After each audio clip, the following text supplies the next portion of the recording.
Penerapan program cek kesehatan gratis CKG untuk siswa dari jenjang sekolah dasar hingga sekolah menengah atas di Kota Denpasar ditargetkan selesai bulan November 2025 mendatang.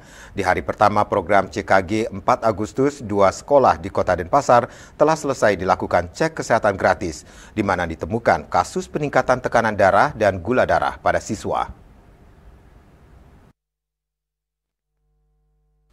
Kepala Bidang Kesehatan Masyarakat Dinas Kesehatan Kota Denpasar, Dr. Nikomang Wulan Putri Catra mengatakan program nasional cek kesehatan gratis kepada siswa sekolah telah digulirkan 4 Agustus 2025.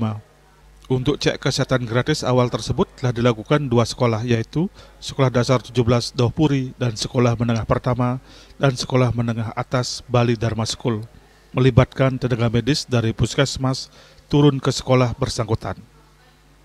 Dari hasil pemeriksaan, anak sekolah dasar banyak ditemukan kasus karang gigi dan kotoran pada telinga. Sedangkan pada siswa sekolah menengah pertama dan sekolah menengah atas ditemukan kasus peningkatan tekanan darah dan kadar gula darah. Dr. Wulan menambahkan, target dari kegiatan cek kesehatan gratis siswa sekolah bisa selesai bulan November 2025 mendatang. Untuk itu, pihak sekolah diharapkan kesiapannya sehingga tenaga medis bisa turun ke sekolah melakukan cek kesehatan. Program nasional CKG ini tindakan pengecekan dilakukan lebih banyak, mulai dari status gizi, mata, anemia, kadar gula, tensi, kolesterol hingga kejiwaan.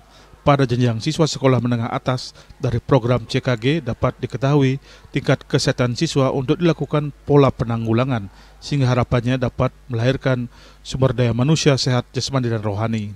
Pelaksanaannya karena ada beberapa kegiatan di puskesmas, target kami karena ini sampai dengan untuk SD 1 sampai kelas 6, lalu SMP SMA dari kelas 1 sampai kelas 3, kami targetkan kemungkinan bisa selesai di bulan November atau kalau bisa diselesaikan.